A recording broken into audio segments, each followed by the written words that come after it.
आता आपण बघूया 36 जिल्ह्यांमधल्या 72 महत्त्वाच्या बातम्या।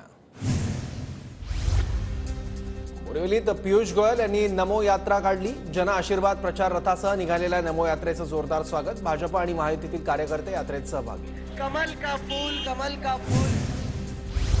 उद्या पंतप्रधान मोदींची कल्याण पश्चिमेत जाहीर सभा। कल्याण पश्चिमेतील काही भागात वाहतुकीत बदल। वाहतूक पोलिसांकडून अधिसूचना जारी। लोकसभा निवडणुकीच्या पार्श्वभूमीवर आगरी सेनेचा महायुतीला बिनशर्त पाठिंबा। आगरी सेनेचा आमदार संजय केळकरांनी महायुतीकडून मानले आभार। उल्हासनगरमध्ये परिवर्तन महासभेचं आयोजन। वंचित बहुजन आघाडीचे अध्यक्ष प्रकाश आंबेडकर यांची उपस्थिती। मोहम्मद शेख यांच्या प्रचारासाठी सभेचं आयोजन। कांदा प्रश्नी कायमस्वरूपी तोडगा काढावा। बाकीच्या कांद्यावर मला काही बोलायचं नाही। छगन भुजबळांचा आमदार सुहास कांदेंना टोला। राज्यात उष्माघाताच्या रुग्णांचा आकडा 200 पार। नाशिक, बुलढाणा, जालना आणि धुळ्यात सर्वाधिक रुग्णांची नोंद। आरोग्य विभागाची माहिती। साताऱ्याच्या कराडमधील दक्षिण मांड नदी कोरडी ठाक। माळरानातील ऊसाचं पीक पाण्याअभावी वाळलं। धाराशिव जिल्ह्यात 226 प्रकल्पात केवळ 4% पाणीसाठा शिल्लक। 25 मे पर्यंतच पाणीसाठा पुरणार। जिल्हा प्रशासन कामाला लागलं।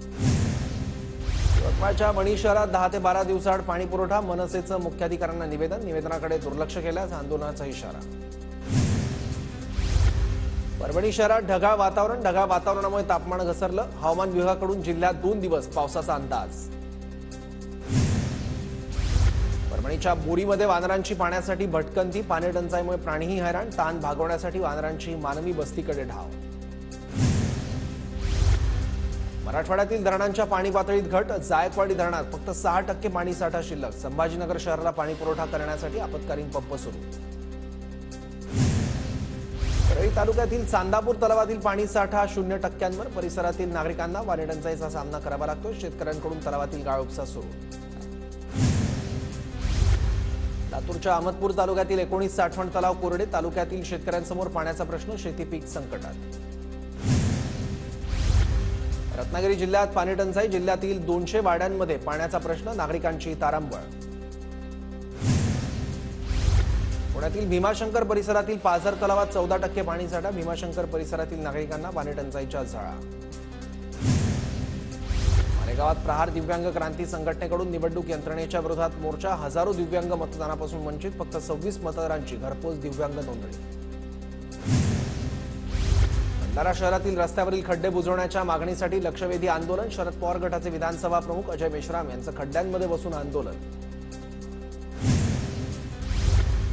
नाशिकच्या येवल्यातील विंचूर चौफुलीवरील सिग्नल यंत्रणा कार्यान्वित। अपघात होत असल्यानं नागरिकांनी सिग्नलची केली होती मागणी। भुजबळांनी केली सिग्नल यंत्रणेची पाहणी। वर्ध्यात चोरट्याने घरातून 42,500 रुपयांचा ऐवज लांबवला। रामनगर पोलीस ठाण्यात गुन्हा दाखल। अमरावती जिल्हा सामान्य रुग्णालयातून पळून गेलेल्या शिक्षाधीन कैद्याला मध्य प्रदेशातून अटक। आरोपीला उद्या न्यायालयासमोर हजर केलं जाणार। वर्ध्यात चोरट्याने घरातून 42,500 रुपयांचा ऐवज लांबवला। रामनगर पोलीस ठाण्यात गुन्हा दाखल।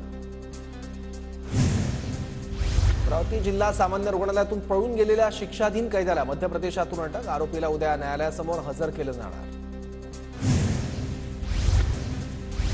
वर्ध्यात चोरट्याने घरातून 42,500 रुपयांचा ऐवज लांबवला। रामनगर पोलीस ठाण्यात गुन्हा दाखल।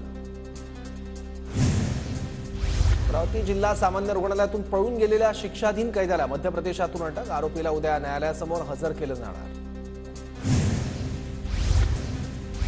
वर्ध्यात चोरट्याने घरातून 42,500 रुपयांचा ऐवज लांबवला। रामनगर पोलीस ठाण्यात गुन्हा दाखल।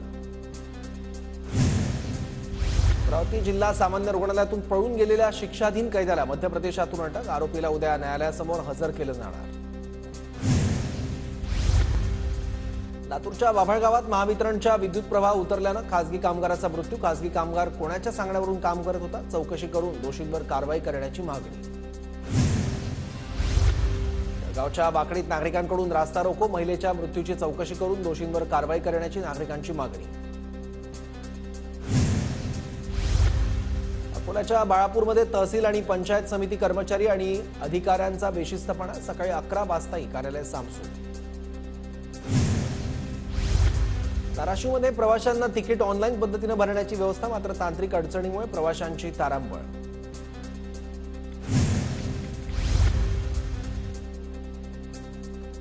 परभणीत पोलीस शिपाईसाठी उमेदवारी अर्ज दाखल.